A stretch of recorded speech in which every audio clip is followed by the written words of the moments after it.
मध्य प्रदेश का विंध्य और विंध्य की राजधानी रीवा, जहां के विधायक राजेंद्र शुक्ल मध्य प्रदेश के डिप्टी सीएम की कुर्सी पर विराजमान हैं। रीवा पुलिस अधीक्षक विवेक सिंह जो अर्धनारीश्वर हैं। मध्य प्रदेश के डिप्टी सीएम जमीन खाने वाले, मिट्टी खाने वाले कीड़े हैं।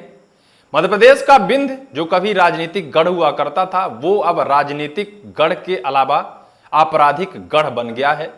नशाखोरी इस चरम पर है कि परिवार के परिवार नष्ट हो रहे हैं। युवा पीढ़ी नशे के दलदल में धंसती जा रही है।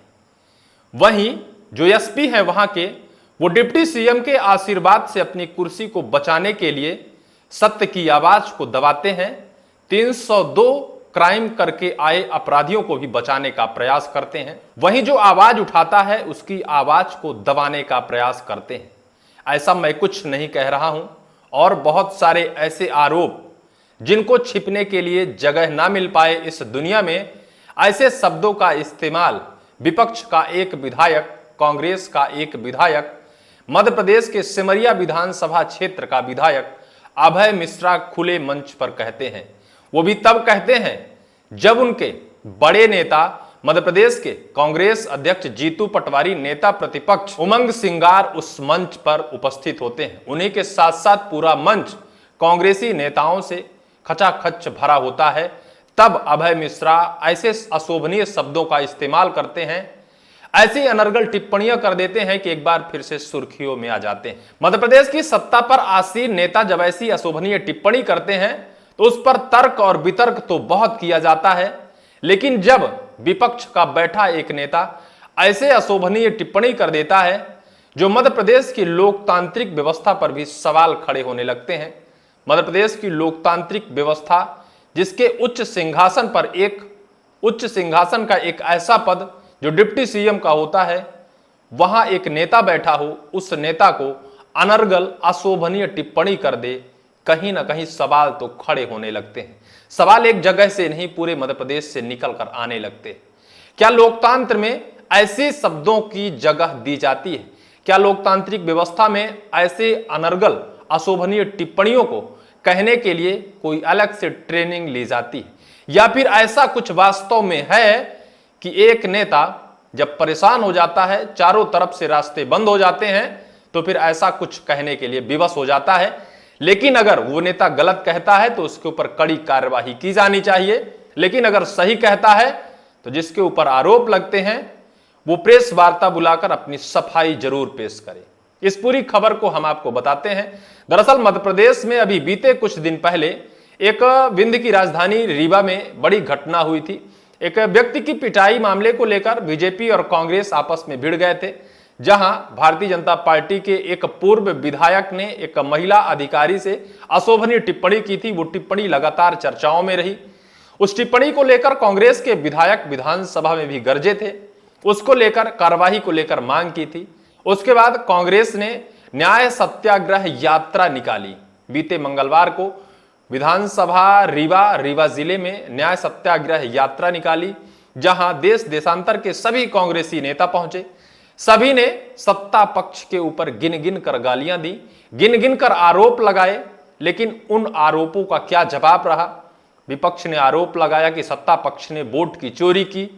अगर सत्ता पक्ष ने चोरी नहीं की तो अपनी सफाई दे, सफाई पेश करे, प्रेस वार्ता बुलाए और कह दे कि हां, आप साक्ष्य प्रस्तुत करो, किस आधार पर आप कह सकते हो कि सत्ता पक्ष ने वोट चोरी कर सत्ता पर स्थापित हुई।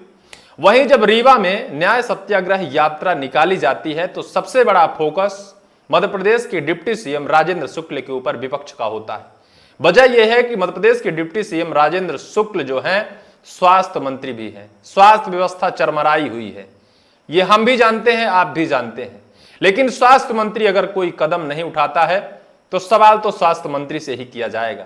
लेकिन न्याय सत्याग्रह यात्रा जब कांग्रेस निकालती है, पुलिस कमिश्नर कार्यालय के अंदर जाने के लिए धक्का मुक्की की जाती है। इसके बाद जब मंच पर सभी नेता पहुंचते हैं तो अपने अपने तर्ज पर सभी आरोप प्रत्यारोप लगाते हैं।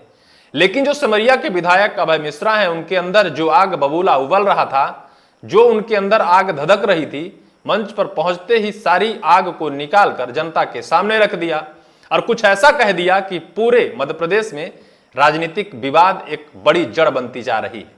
जिस तरह से उन्होंने अनर्गल टिप्पणी की है, इसकी आलोचना हर जगह पर की जा रही है।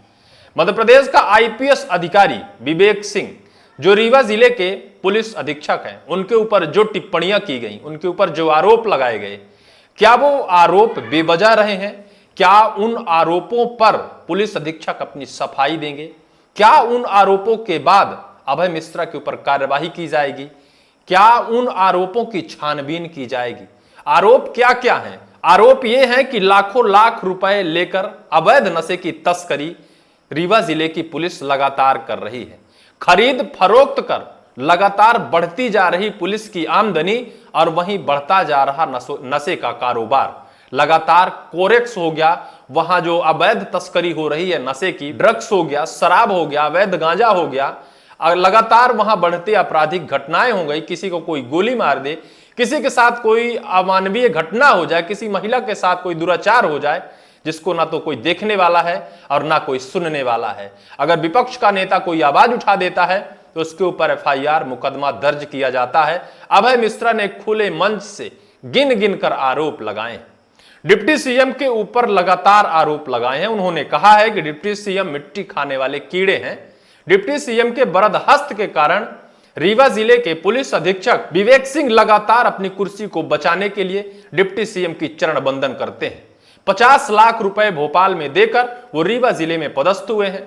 वो अपनी कुर्सी बचाने के लिए, न्याय के लिए आवाज नहीं उठा पा रहे हैं, न्याय के लिए नहीं बोल रहे हैं। अभय मिश्रा ने लोकतांत्रिक व्यवस्था पर सवाल उठाए हैं। लगातार हर जगह आलोचना की जा रही है। आलोचना इस वजह से की जा रही है कि विपक्ष का भी कोई नेता होता है, इस हद तक नहीं गिरना चाहिए। न्याय की आवाज बुलंद करने के लिए सटीक और सही रास्ता और सही शब्द भी होते हैं, लेकिन क्या ऐसे गलत रास्ते, गलत शब्द और गलत टिप्पणी कर क्या आप न्याय की उम्मीद कर सकते हैं? और अगर एक ऐसे नेता जो न्याय के पक्ष में हो, न्याय की लड़ाई लड़ता हो, और जब न्याय की लड़ाई लड़ते लड़ते ऐसे शब्दावली का इस्तेमाल कर दे, तो क्या माना जाता है कि ऐसा शख्स न्याय के लिए लड़ रहा है? निश्चित तौर पर हम गुजारिश करेंगे मध्य प्रदेश की न्यायिक व्यवस्था, मध्य प्रदेश के मुख्यमंत्री मोहन यादव जी से, अपनी लोकतांत्रिक व्यवस्था, आरोप प्रत्यारोप के दौर कुछ और हैं। मध्य प्रदेश में क्या हो रहा है, क्या नहीं हो रहा है, लेकिन लोकतंत्र की व्यवस्था के ऊपर इतनी अभद्र टिप्पणी, मध्य प्रदेश के एक डिप्टी सीएम के ऊपर इतनी अभद्र टिप्पणी, मध्य प्रदेश के आईपीएस अधिकारी के ऊपर अर्धनारीश्वर जैसे शब्द का इस्तेमाल कहीं ना कहीं यह बात को साबित करता है कि निश्चित तौर पर या तो विधायक जी की दिमागी दिवालिया हो गया है, या फिर ऐसी गलत व्यवस्था है जिसका जवाब ना तो सरकार दे पा रही है और ना व्यवस्था सुधार पा रही है।